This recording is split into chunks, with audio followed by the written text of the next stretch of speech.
దేవుని వాగ్దానం. ఈ ఉదయకాల సమయంలో ఈ దినం దేవుని వాగ్దానం, ఈ చక్కటి కార్యక్రమానికి ప్రేమతో ఆహ్వానిస్తూ బాగున్నారా?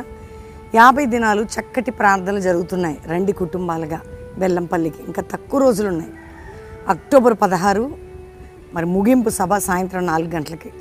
మీ అందరూ కూడా దేవునితో గడపాలి, ప్రార్థనలో శక్తి పొందాలి, దేవునికి దగ్గర అవ్వాలి, ఆయన హృదయానుసారులుగా జీవించాలన్నదే దేవుని ఆశ.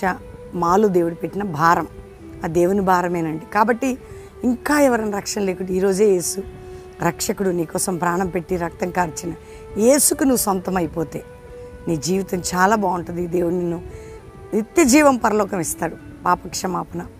ఈరోజు ఏ స్థితిలో మీరున్నారు, పడిపోయిన బలహీనమైన ఏ స్థితిలో ఉన్న ఒక్క మాట నేను చదువుతున్నాను, అద్భుతమైన మాట. మరి యెహోషువ గ్రంథం 3వ అధ్యాయం 7వ వచనం.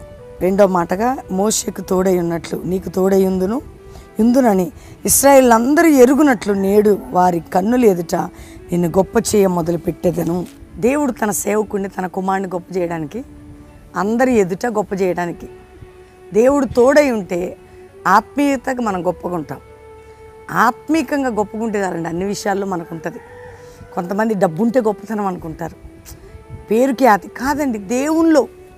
దేవుడు మనకు తోడై ఉంటే మనం స్పిరిచువల్గా గొప్పగుంటే అన్నీ మన చుట్టూ వస్తాయి, అయ్యే మనల్ని వెంబడిస్తాయి. వాటి కొరకు అయ్యో ప్రభా నీ వెంబడించక్కర్లే. దేవుడు వాగ్దానం చేస్తాడు, మోషేకి తోడై ఉన్నట్లు నేను నీకు కూడా తోడై ఉండి వీళ్ళందరి ముందు నేను గొప్ప చేస్తాను.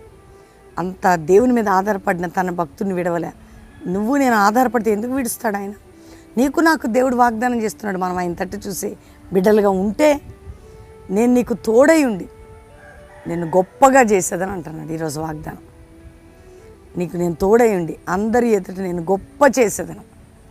నీకు నేను తోడై ఉండి అందరి ఎదుట నేను నిన్ను గొప్ప చేసేదాను. కాబట్టి మాట పట్టుకొని ప్రార్థన చేయండి, దేవునితో కనెక్ట్ అయ్యి ఉండండి. జరుగుతున్న ప్రార్థనలు మీరు ఎక్కడెక్కడి నుంచి వింటున్నారో రండి బెల్లంపల్లికి. ఒక 10 రోజులు 15 రోజులు ఉంది టైం, అంతే కదా. దాదాపు ఇంకా దగ్గర పడిపోయాం. దేవుని కార్యాలు మనం చూడాలి, మన హృదయాలు దేవుని దగ్గర కావాలి, దేవునికి సమీపంగా రావాలి. ఏ దేశం నుండి ఉంటున్నా, అయ్యో నా అప్పులు నా ఆర్థిక దిగులు పడకు, దేవుడు నీకు తోడున్నాడు. ప్రతి పరిస్థితిని చక్కబరిచి ఆయన నిన్ను గొప్ప చేస్తాడు. నువ్వు ఉన్న దేశంలో, నువ్వు ఉన్న గ్రామం, నువ్వు ఉన్న పట్టణంలో. అక్కడ ధైర్యంగా ఉండండి, ప్రభువుతో ఉండండి, ప్రభువుని కలిగి ఉండండి. ప్రార్థన చేసుకో. తండ్రి, ఎంతమంది బిడ్డలు ఈ వాగ్దానం విన్నారో, రక్షణ లేని వారికి రక్షణ అయ్యా. రోగులుంటే స్వస్థపరిచి, అప్పులు, ఆర్థిక సమస్యలు, కుటుంబ పోరాటాలు, భూ సంబంధమైన బంధకాలు, కోర్టు కేసులు, అన్ని రకాల బాధల నుంచి నీ బిడ్డలను విడిపించు. ఎవరి సమస్యతో మూలుగుతున్నారో విడుదలిచ్చి అయ్యా, వారి ఉద్యోగం, వారి ఆత్మీయ స్థితిగతులను మార్చి ఆశీర్వదించు. ఎవరికి జాబులు లేవు నాయన, ఎవరికి వివాహాలు కాలేదు, ఎవరికి కష్టకాలంలో ఉన్నారు విడిపించు.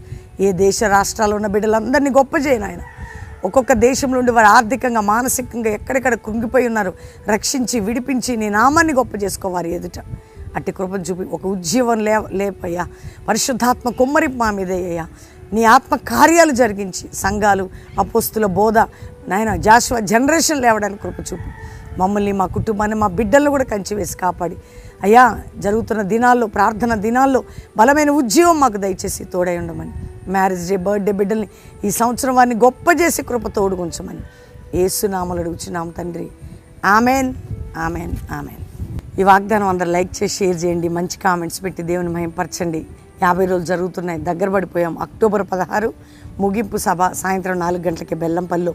వచ్చి ఒక 10 రోజులైనా 5 రోజులైనా చివరిలోనే ఉండండి, లేదంటే వచ్చి వెళ్ళి మళ్ళీ చివరి రోజుకు రండి. అవకాశాన్ని పోగొట్టుకోకండి.